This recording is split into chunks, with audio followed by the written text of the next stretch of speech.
لیکن ہوتا وہی ہے جو منظور خدا ہوتا ہے، ہوتا وہی ہے جو خدا کو منظور ہوتا ہے، وہ ہو کر رہتا ہے۔ تسی جو مرضی کرو وہی ہوگا جو اللہ نے ارادہ فرما لیا۔ طفیل بن عمر دوسی رات کو سویا، کانوں میں روئی دبائی ہوئی، اسی حالت میں سو گیا، لیکن رات کو نیند میں پتہ نہیں چلا اور کانوں سے روئی نکل گئی۔ سوتے پیا کان سے کان خالی ہو گیا۔ صبح صبح ہوئی، خیال ہی نہیں آیا کہ میں نے ایسو پیس کا خیال کرنا ہے، یاد نہیں رہا۔ جلدی جلدی اٹھ کر دوڑ کر چلا گیا، زمزم کے چشمے کے پاس جا کر صبح صبح منہ دھونے لگا۔ صبح صبح یہاں آ کر لوگ کیا کرتے تھے؟ منہ دھوتے تھے۔ زمزم کے چشمے پر بیٹھا ہوا منہ دھو رہا، آنکھیں مل رہا، اسی دوران اس کے کان میں آواز پڑی، سرکار دو عالم صلی اللہ علیہ وسلم مقام ابراہیم کے پاس کھڑے قرآن کی تلاوت فرما رہے تھے۔ اب یہ زمزم ہے، یہ مقام ابراہیم ہے، یہ بیت اللہ ہے، پاس پاس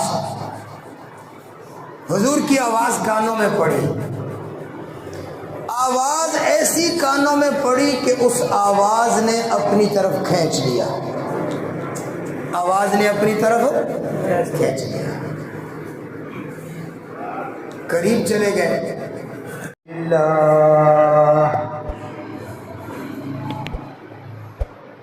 الحمد للہ رب السماوات ورب الارض رب العالمین،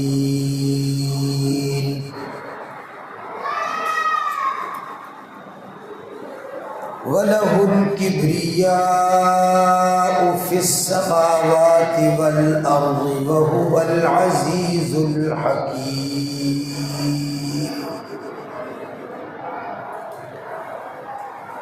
مَا يَفْتَحِ اللَّهُ لِلنَّاسِ مِنْ رَحْمَةٍ فَلَا مُمْسِكَ لَهَا وَمَا يُمْسِكْ فَلَا مُرْسِلَ لَهُ مِنْ بَعْدِهِ وَهُوَ الْعَزِيزُ الْحَكِيمُ۔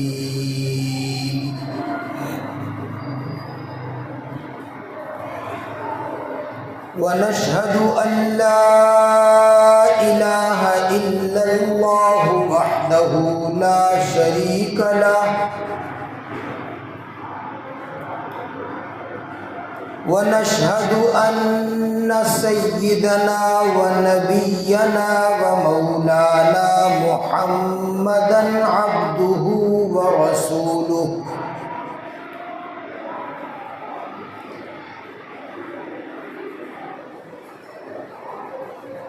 أما بعد فأعوذ بالله من الشيطان الرجيم، بسم اللہ الرحمن الرحیم۔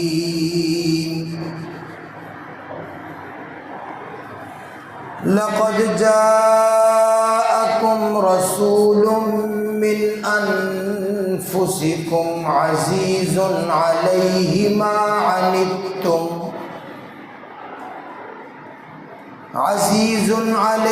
ما عنتم حريص عليكم بالمؤمنين رؤوف رحيم،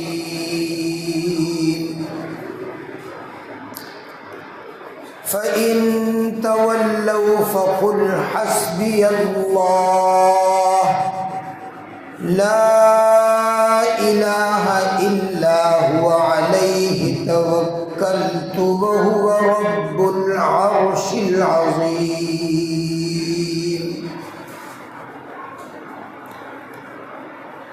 بسم اللہ الرحمن الرحیم۔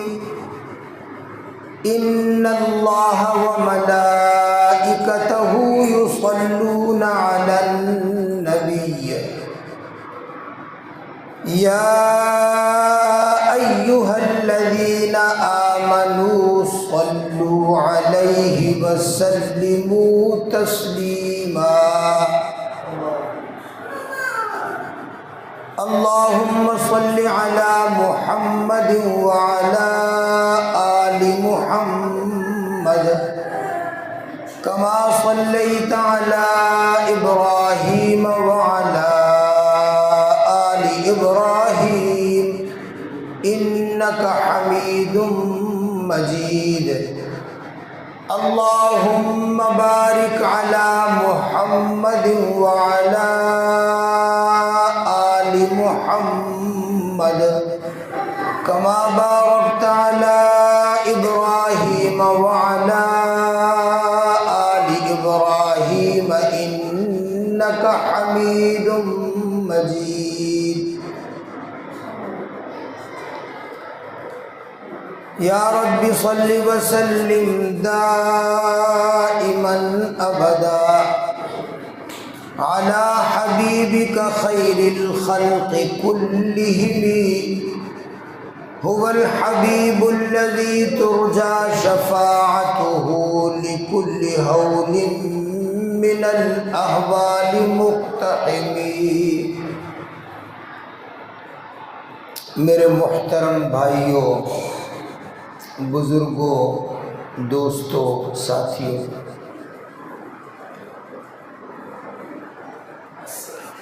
ہمارے نبی، ہمارے محبوب، ہمارے پیغمبر، ہمارے رسول حضرت محمد صلی اللہ علیہ وآلہ وسلم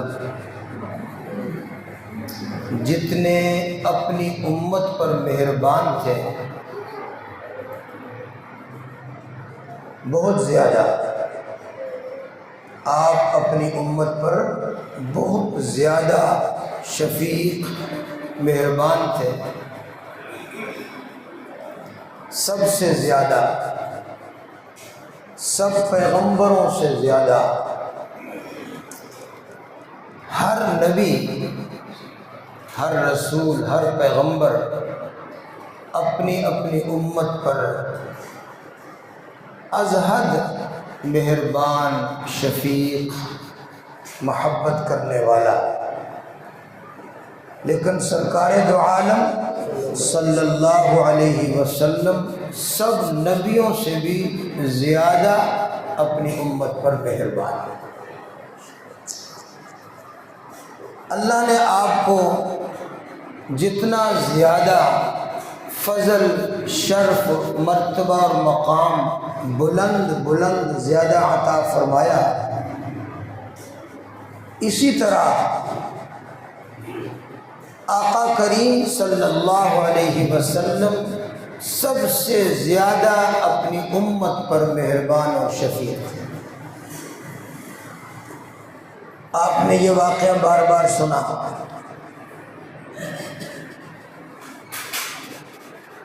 کہ طائف کے بازار میں، طائف کی بستی میں جب نبی علیہ السلام کو لوگوں نے پتھر مارے، اتنے زیادہ پتھر مارے کہ آپ سارا جسم آپ کا زخمی ہو گیا، لہو لہان ہو گئے.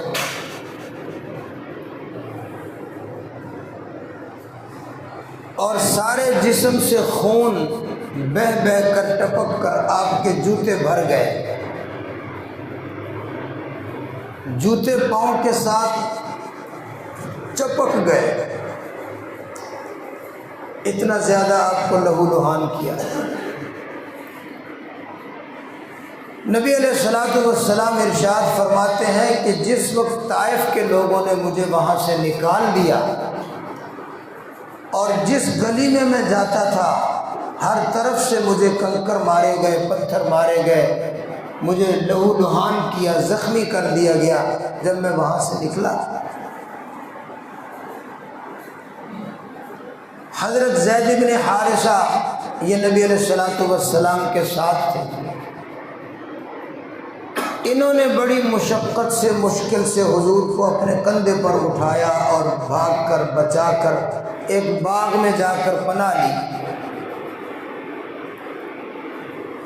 تو نبی علیہ السلام ارشاد فرماتے ہیں اس وقت میرے پاس حضرت جبریل علیہ السلام تشریف لائے. کہتے السلام علیکم انا جبریل، میں جبریل ہوں. اور فرمایا ھذا ملک الجبال، یہ میرے ساتھ ایک اور فرشتہ ہے جو آج سے پہلے کبھی زمین پر نہیں اترا. یہ پہاڑوں کا فرشتہ ہے.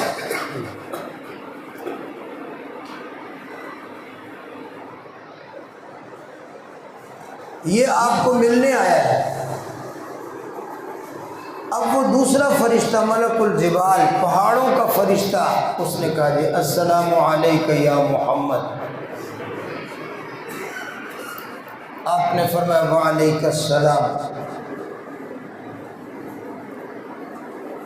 فرمایا کہ اللہ فرماتے ہیں کہ اے میرے محبوب، جو کچھ طائف کے لوگوں نے آپ کے ساتھ کیا ہم نے سب دیکھا.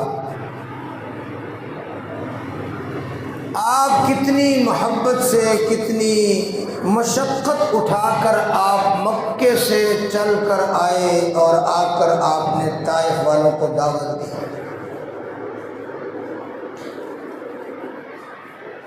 آپ کی محبت بھی اللہ نے دیکھی، آپ کی مشقت بھی اللہ نے دیکھی،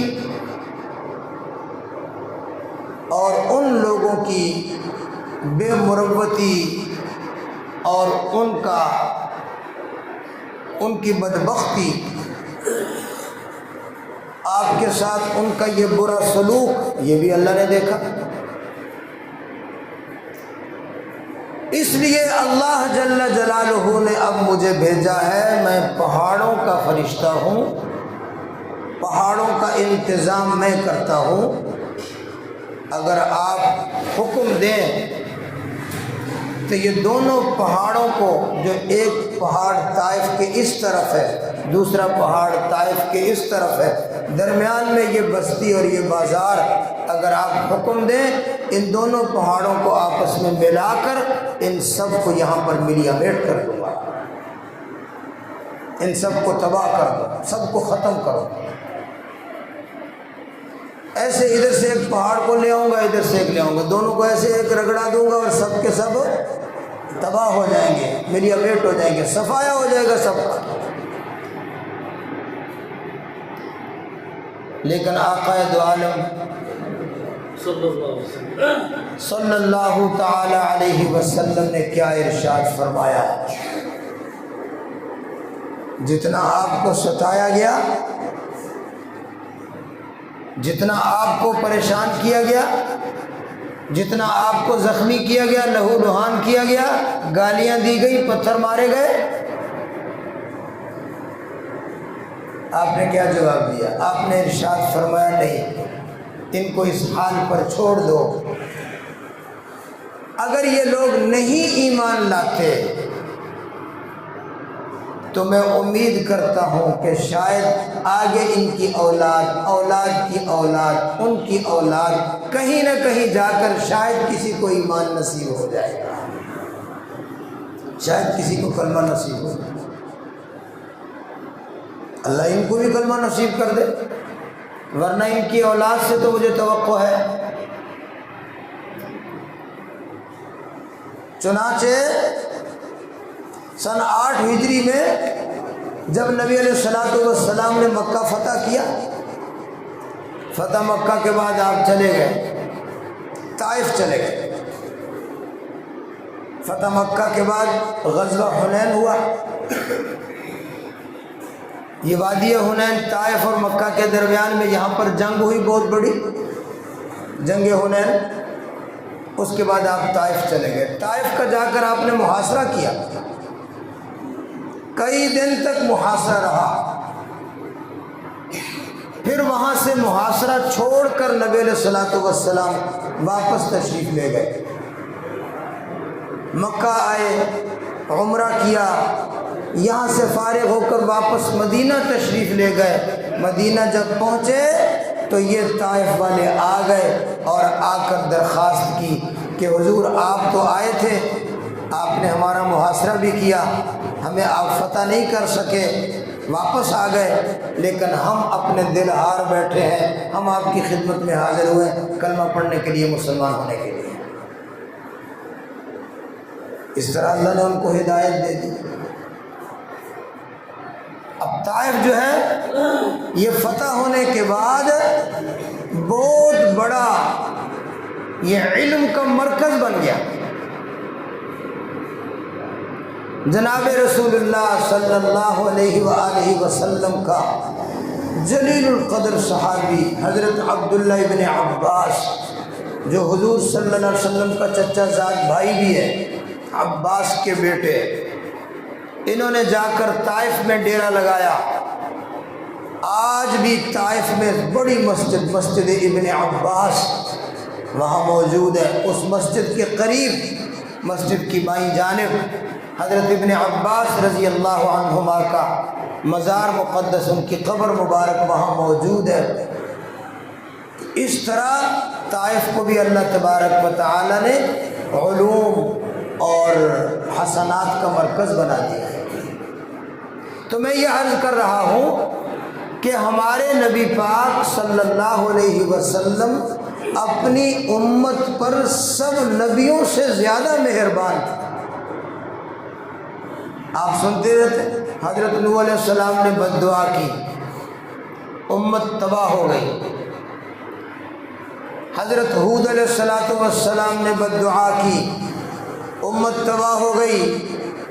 حضرت صالح علیہ السلام کی بد دعا لگی، امت تباہ ہو گئی۔ حضرت لوط علیہ السلام کی بد دعا لگی، امت تباہ ہو گئی، ان پر پتھروں کی بارش ہوئی۔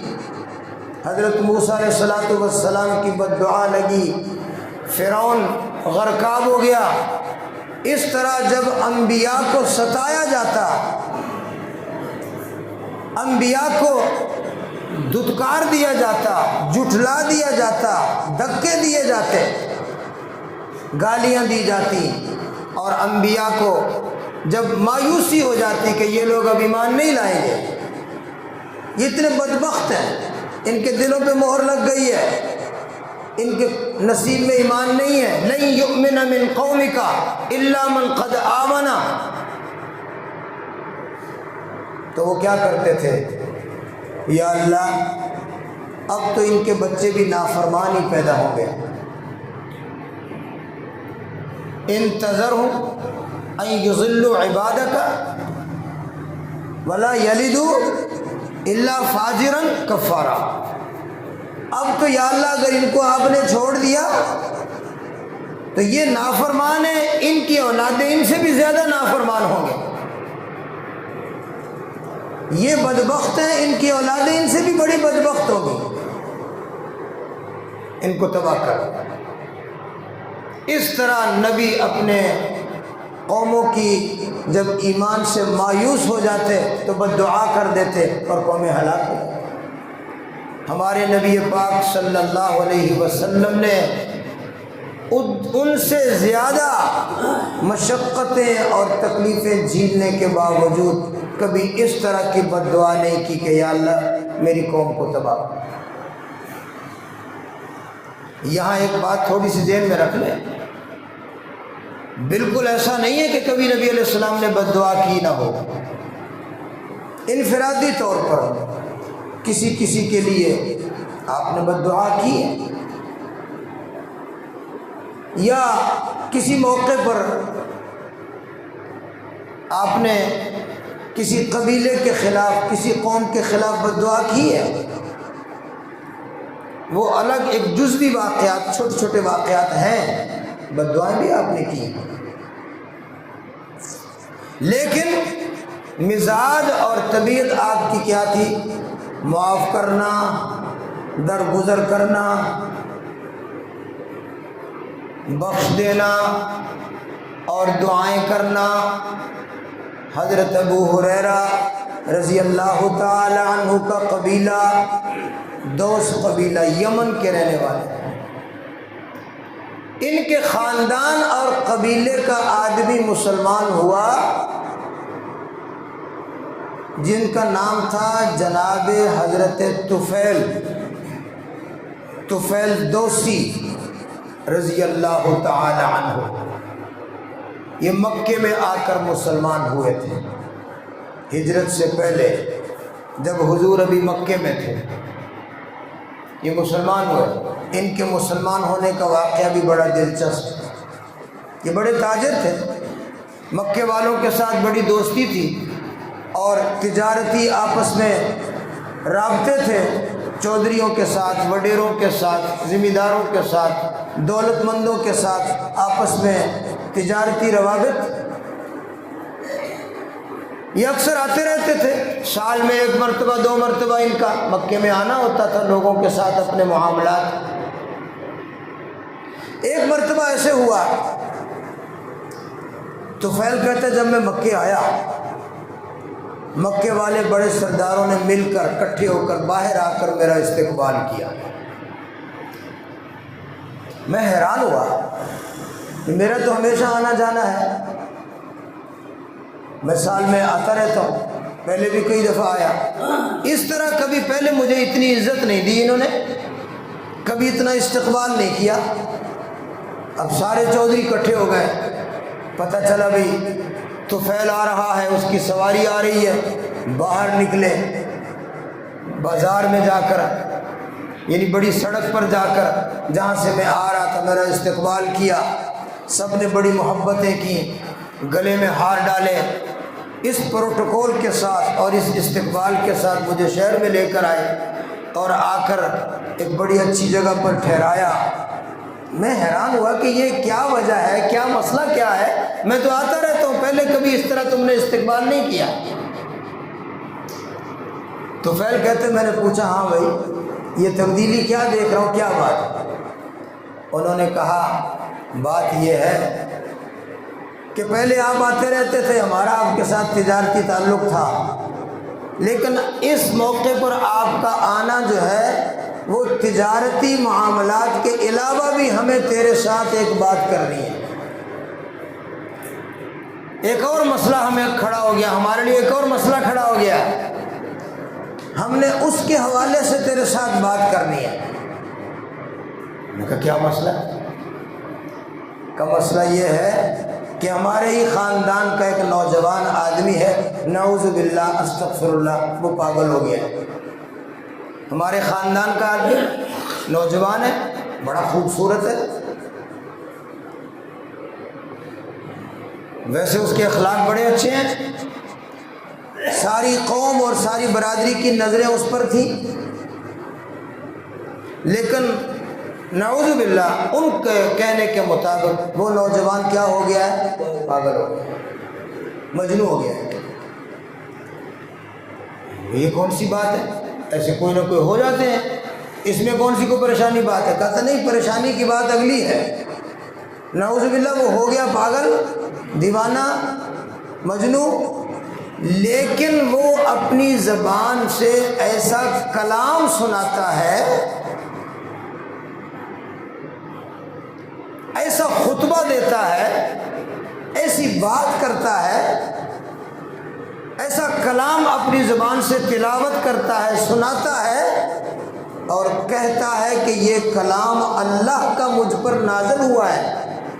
یہ کہہ کر وہ کلام سناتا ہے، جو اس کا کلام سن لیتا ہے، جس کے کان میں اس کی آواز پڑ جاتی ہے، وہ اس کے پیچھے لگ جاتا ہے، اسی کا ہو جاتا ہے، اور باپ دادے کے دین کو چھوڑ کر، بت پرستی کو چھوڑ کر، یہ لات منات اور عزا حبل کو چھوڑ کر وہ بھی کہتا ہے اللہ وحدہ لا شریک ہے۔ جو اس کا کلام سنتا ہے وہ اس کا ہو جاتا ہے۔ تو ہم نے آپ کو یہ بات بتانی ہے کہ آپ جتنے دن یہاں ہمارے شہر مکے میں رہو، آؤ جاؤ سب کو ملو، لیکن خبردار دھیان رکھنا، اگر اس دیوانے کا، اس پاگل کا کلام آپ کے کان میں پڑ گیا نا، آپ کا ارادہ نہ بھی ہو سننے کا، اس کی بات آپ کے کان میں پڑ گئی تو بھی ہمارے ہاتھ سے جائے گا، تو بھی پاگل ہو جائے گا۔ سمجھ رہے بات؟ یہ خطرہ ہے ہمارے ملک میں اس وقت۔ اس دیوانے کا جادو بہت چلتا ہے، اس کا اثر بہت چلتا ہے، جو بھی اس کے پاس جاتا ہے اس کی بات سن لیتا ہے، وہ پھر نہ باپ دادے کا، نہ گھر بار، نہ بیوی بچے، نہ خاندان، پرانا مذہب اور بت پرستی اور یہ سب کچھ چھوڑ چھاڑ کر وہ کہتا ہے بس یہی ٹھیک ہے، اسی کا کلمہ پڑھتا ہے، اس کا ساتھی بن جاتا ہے، پھر ہمارے کسی کام کا نہیں رہتا۔ ہمارے گھر گھر میں یہ مسئلہ کھڑا ہو گیا، فلاں مسلمان ہو گیا، اس کے بیوی بچے نہیں ہوئے، فلاں مسلمان ہو گیا، اس کا امتی بن گیا، ماں باپ نے گھر سے نکال دیا، یہ ساری مثالیں دی، یہ دیکھو وہ ہے، فلاں ہے، فلاں ہے، فلاں ہے، بس اس کے زبان سے نکلے ہوئے الفاظ کان میں پڑے اور بندہ اپنے مذہب سے، اپنے خاندان سے، اپنی برادری سے، بیوی بچوں سے گیا۔ تو جتنے دن ہمارے شہر میں رہنا ہے نا، ذرا احتیاط کرنا، اس کی بات تیرے کانوں میں نہ پڑے، اس کی آواز تیرے کانوں میں نہ پڑے۔ طفیل کہتا ہے میں حیران ہوا، میں نے کہا پورے مکے کے بڑے بڑے چودھری، بڑے بڑے رئیس اس پاگل سے، دیوانے سے، جس کو اپنی زبان سے پاگل بھی کہتے ہیں، دیوانہ بھی کہتے ہیں، اس سے سارے کے سارے پریشان ہیں، سارے اس سے کیا ہے؟ پریشان ہیں، اور مجھے بھی ڈرا رہے ہیں کہ اگر تو نے اس کی بات سن لی تو بھی پاگل ہو جائے گا، تو نے بات سن لی تو بھی کیا ہو جائے گا؟ اگر تو نے اس کا کلام سن لیا اس کا جادو تجھ پر بھی چل جائے گا، تیرے اوپر بھی اس کا جادو چل جائے گا۔ تو ان کے بار بار کہنے کی وجہ سے کہتے میں بھی بڑا سہم گیا، بڑا ڈر گیا کہ یہ تو کوئی بڑی مشکل کھڑی ہو جائے گی اگر میں اس کا کلام، میرا نہ بھی ارادہ ہو سننے کا، کہیں چلتے چلتے ہی اس کی بات میرے کان میں اگر پڑ گئی تو میرے اوپر تو جادو ہو جائے گا۔ جیسے ڈراتے نہیں تھے کرونا پھیل جائے گا، ہاں، اور کسی سے جا کر تم نے سودا لیا کرونا پھیل جائے گا، کسی کے ساتھ مصافحہ کیا کرونا ہو جائے گا۔ عجیب کرونے کے موقع پر قوم کو ڈرایا، الحمدللہ ہم نہیں ڈرے، ہم مصافحے بھی کرتے رہے، ہم درس بھی دیتے رہے، ہم سبق بھی پڑھاتے رہے، اللہ کے فضل و کرم سے ہم نہیں ڈرے، اللہ کی مہربانی سے، ورنہ وہ طوفان اتنا بڑا تھا ہر بندے کو ڈرا دیا۔ منہ کے اوپر ماسک لگائے ہوئے، ہاتھوں کے اوپر بھی لوگوں نے دستانے چڑھائے، ہمیں نہیں آپ نے دیکھا ہوگا شاید کہ ہم نے بھی ماسک لگایا ہو یا دستانے چڑھائے ہوں، ہم نے اللہ کے فضل سے۔ جناب رسول اللہ صلی اللہ علیہ وسلم کا ارشاد ہے، فرمایا طاعون کا مرض پھیلتا ہے، حضور نے فرمایا طاعون کا مرض پھیلتا ہے، اس طرح اور بھی کئی مرض پھیلتے ہیں ایک دوسرے سے، لیکن جناب رسول اللہ صلی اللہ علیہ وسلم نے ارشاد فرمایا کوئی بھی مریض اگر اس مرض کا شکار ہو چکا ہو جو مرض مریضوں سے دوسروں تک پھیلتا ہے، فرمایا اس کو سلام کرو، مصافحہ کرو، یوں کہو ثقۃ باللہ وتوکلا علی اللہ، بسم اللہ، کیا کہو؟ ثقۃ باللہ وتوکلا علی اللہ، یہ کہو اور بسم اللہ کر کے اس کو سلام کرو، فرمایا کوئی مرض نہیں پیدا ہوگا انشاءاللہ۔ ہم تو لوگوں کو بتاتے رہے بھئی دعائیں پڑھو صبح شام کی، اذکار کرو، اللہ اللہ کرو، استغفار کرو، توبہ کرو، معافی مانگو، لیکن بس کیا ہم کہیں کہ برا ہو ان بے دین لوگوں کا کہ اس موقع پر قوم کو توبہ کی طرف لانا تھا تاکہ لوگ اللہ سے ڈریں، توبہ کریں، نمازیں پڑھیں، مسجدیں آباد کریں، اور ان کا مسجدیں بند کر دو۔ چلو مسجدیں تو اللہ کے فضل سے کھلی ہیں، وہ بند ہیں انشاءاللہ، کیوں جی؟ سمجھ رہے ہو؟ تو بندہ ڈر جاتا ہے، سہم جاتا ہے۔ طفیل دوستی بھی ڈر گیا، ہائے ہائے یہ تو جادو میرے اوپر ہو ہی نہ جائے، غیر ارادی طور پر ہی اگر میں نے بات سن لی تو میرا تو بیڑا غرق ہو جائے گا، نہ خاندان کا، نہ بیوی بچوں کا، کسی کام کا نہیں رہے گا بندہ۔ ان کے بار بار کہنے کی وجہ سے اپنے کانوں کے اندر روئی کے بڑے بڑے گولے بنا کر، روئی کے پنبے بنا کر کانوں کے اندر ٹھونس لیے، کانوں کے اندر دبا لیے، تاکہ کسی کی آواز میرے کان میں، اگر کسی کے ساتھ بات کرنی ہے تو پہلے کان سے ڈانٹ نکالتا، بات چیت کر کے پھر ڈانٹ دے لیتا، تاکہ محمد کی آواز میرے کان میں نہ۔ جتنے دن مکے میں رہا اس طرح بیچارہ، اس نے اپنے آپ کو اس طرح، کیا اس کو کہتے ہیں، ایسو پیس، ایسو پیس کیا، اس نے اپنا تحفظ کیا۔ یہاں کہتے ہیں ماسک لگاؤ، دستانے چڑھاؤ، اتنے فاصلے پر رہو، اس نے بیچارے نے یہ ایسو پیس کیا، کانوں میں کیا کیا، روئی دبا لی، اتنے بڑے بڑے گولے بنا کر ادھر دے، تاکہ کسی کی آواز میرے کان میں نہ پڑے۔ ایک دن گزر گیا، 2 دن، 3 دن، 4 دن، کئی راتیں، کئی دن اسی مشقت میں، پریشانی میں گزر گئے، لیکن ہوتا وہی ہے جو منظور خدا ہوتا ہے، ہوتا وہی ہے جو خدا کو منظور ہوتا ہے، وہ ہو کر رہتا ہے۔ تم جو مرضی کرو، وہی ہوگا جو اللہ نے ارادہ فرما لیا۔ طفیل بن عمر دوسی رات کو سویا، کانوں میں روئی دبائی ہوئی، اسی حالت میں سو گیا، لیکن رات کو نیند میں پتہ نہیں چلا اور کانوں سے روئی نکل گئی، سوتے پیا کان سے، کان خالی ہو گیا۔ صبح صبح ہوئی، خیال ہی نہیں آیا کہ میں نے ایسو پیس کا خیال کرنا ہے، یاد نہیں رہا، جلدی جلدی اٹھ کر دوڑ کر چلا گیا، زمزم کے چشمے کے پاس جا کر صبح صبح منہ دھونے لگا۔ صبح صبح یہاں آ کر لوگ کیا کرتے تھے، منہ دھوتے، زمزم کے چشمے پر بیٹھا ہوا، منہ دھو رہا، آنکھیں مل رہا، اسی دوران اس کے کان میں آواز پڑی، سرکار دو عالم صلی اللہ علیہ وسلم مقام ابراہیم کے پاس کھڑے قرآن کی تلاوت فرما رہے تھے۔ اب یہ زمزم ہے، یہ مقام ابراہیم ہے، یہ بیت اللہ ہے، پاس پاس، حضور کی آواز کانوں میں پڑی، آواز ایسی کانوں میں پڑی کہ اس آواز نے اپنی طرف کھینچ لیا، آواز نے اپنی طرف کھینچ لیا۔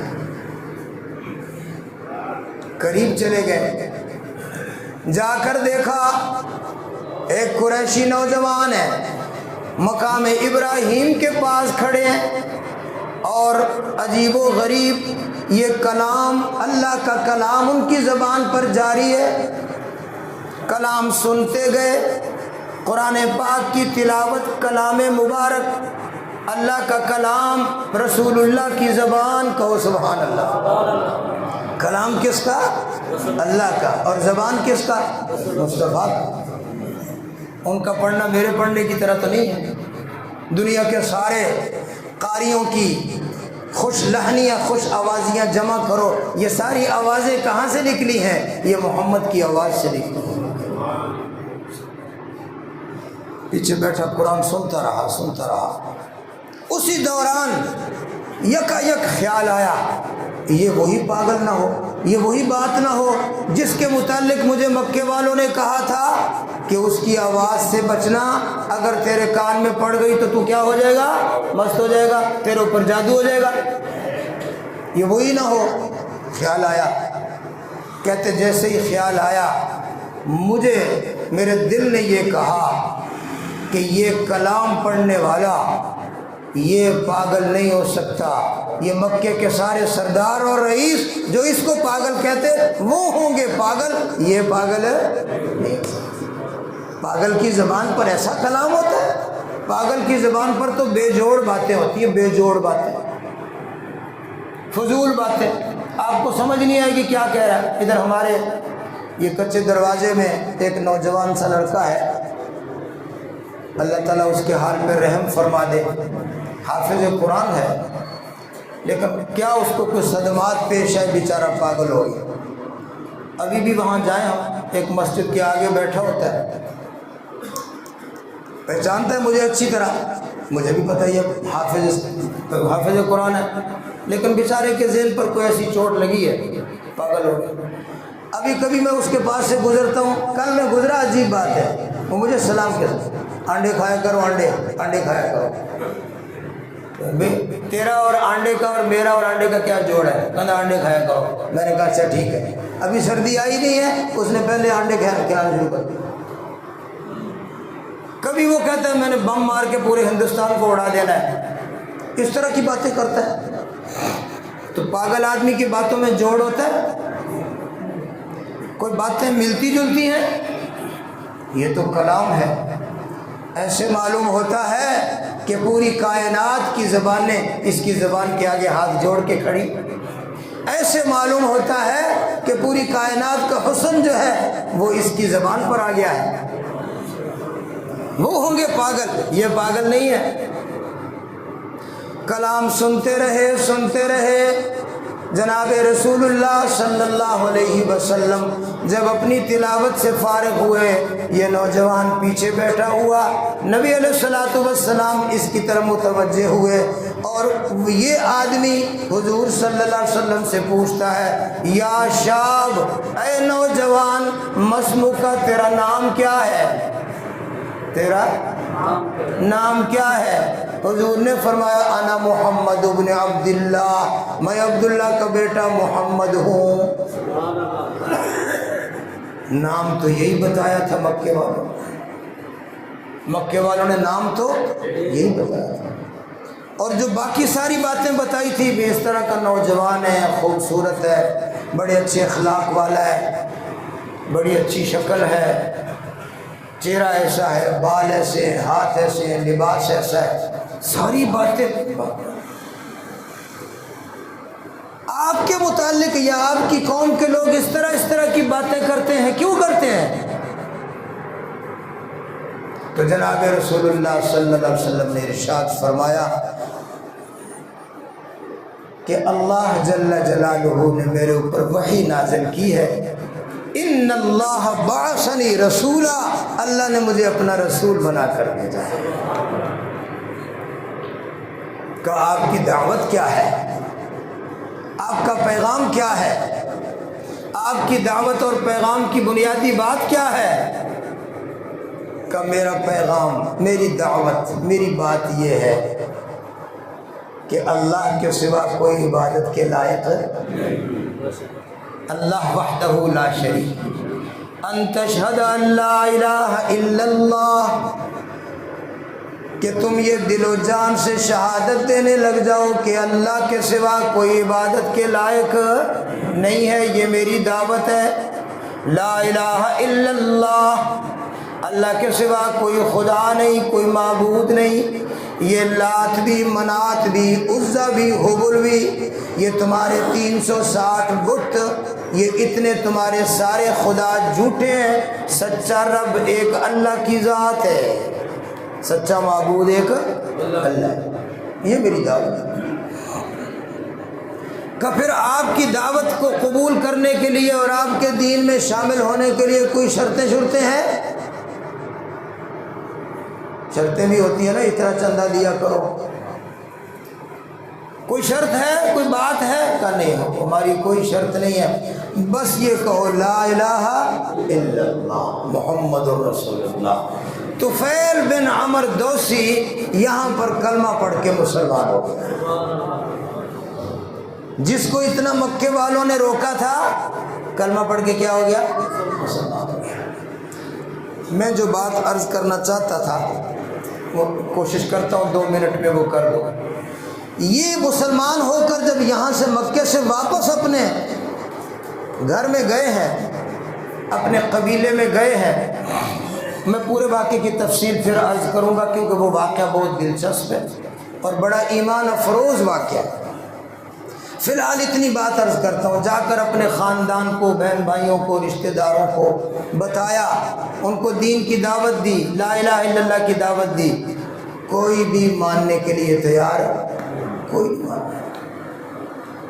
یہ بیچارے لگے رہے، اپنے گھر والوں کو بھی سمجھاتے رہے، خاندان کو، برادری کو، دوستوں یاروں کو، کسی نے بات نہیں مانی، کسی نے بات نہیں مانی۔ اب کچھ دنوں کے بعد یہ پھر نبی علیہ الصلوۃ والسلام کی خدمت میں حضور کی زیارت کے لیے آئے۔ اس وقت نبی علیہ الصلوۃ والسلام ہجرت کر کے مدینہ آ چکے تھے، یہ مدینے میں آئے ملنے کے لیے۔ صحابہ فرماتے ہیں جب ہم مسجد میں بیٹھے ہوئے تھے، نبی علیہ الصلوۃ والسلام درمیان میں تشریف فرما، طفیل بن عمر دوسی آیا ہے، حضور کی خدمت میں حاضر ہوا ہے اور آ کر مصافحہ کیا، بیٹھا اور عرض کیا یا رسول اللہ ان دوسن عصت، میرا قبیلہ دوست بڑا نافرمان ہے، بڑا ضدی، بڑا ڈھیٹ ہے، فدعوا اللہ علیہم، آپ بد دعا کر دو میری ساری قوم ہلاک ہو جائے۔ دعا کرو اللہ تعالیٰ ان سب کو کیا کر دے، ان کا بیڑا غرق کر دے۔ کوئی بات ماننے کے لیے تیار نہیں ہے، سب نافرمان ہیں، کوئی بھی بات ماننے کے لیے تیار نہیں، بڑے ضدی، بڑے ڈھیٹ، بڑے نافرمان، بت پرست ہیں، وہ میری بات ماننے کے لیے تیار نہیں۔ میں نے بڑی ان کو دعوت دی، بڑی منتیں سماجتیں کی، بڑی کوشش کی، بہت سمجھایا، ایک آدمی بھی ماننے کے لیے تیار نہیں ہوا۔ فدعوا اللہ علیہم، آپ بد دعا کرو یہ قبیلہ سارا ختم ہو جائے۔ صحابہ فرماتے ہیں طفیل نے جب یہ بتایا، کتنا جلا ہوا تھا اپنی قوم سے، کتنا آدمی جل جاتا ہے، سڑ جاتا ہے۔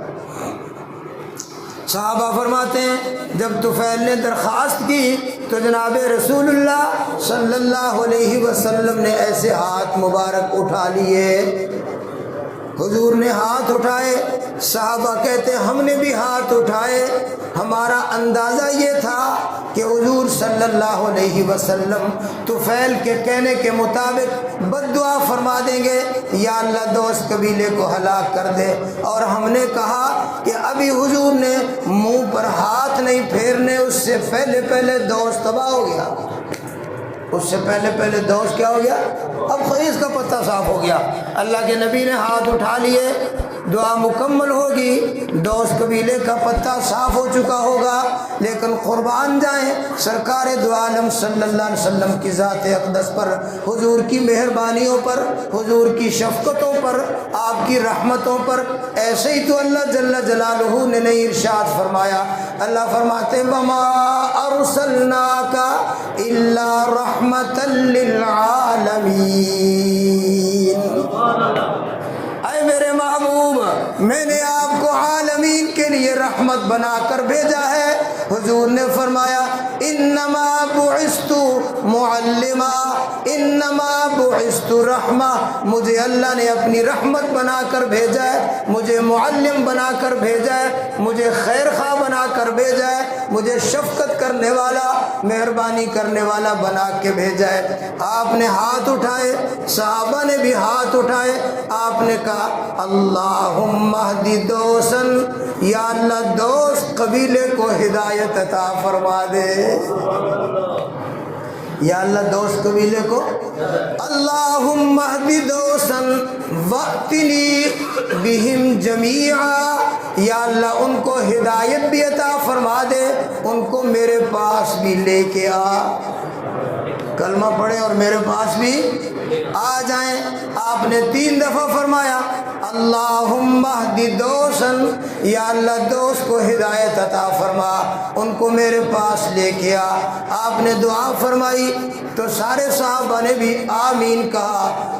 طفیل بن عمر دوسی ملاقات کر کے پھر دوسری مرتبہ جب اپنے خاندان میں کنب قبیلے میں جاتا ہے، کہتا ہے جس کو جا کر ملاقات کرتا ہوں وہ کہتا ہے دوست اتنے دن کہاں تھا، ہم تجھے ڈھونڈتے رہے، تلاش کرتے رہے، ہمارا جی چاہتا ہے تیری بات مان کر مسلمان ہو جائے۔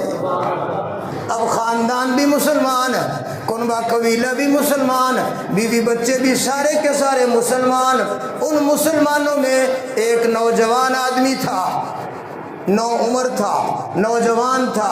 وہ کہنے لگا طفیل جب بھی تو نے مدینے جانا ہو مجھے ساتھ لے کر جانا، میں تیرے ساتھ جاؤں گا، میں جا کر آقا دو عالم کی خدمت میں حاضری دوں گا، اور میں تو اپنی والدہ کو بھی ساتھ ہی لے کے چلا جاؤں گا، میں جا کر وہیں رہوں گا، میں واپس دوبارہ اپنے وطن میں نہیں آؤں گا، مجھے لے جانا۔ طفیل کہتے ہیں جب میں حضور کے پاس جانے لگا وہ نوجوان بھی اپنی والدہ کو ساتھ لیا اور میرے ساتھ ساتھ مدینے آ گیا، آ کر مسلمان ہوا اور مدینے میں رہنے لگا۔ یہ کون نوجوان ہے جو اپنی والدہ کو لے کر آیا اور دوست قبیلے کا نوجوان آ کر مسلمان ہوا اور پھر ہمیشہ حضور کے ساتھ رہا؟ ان کا نام آپ کو بتاؤں گا، آپ کا سینہ ٹھنڈا ہو جائے گا۔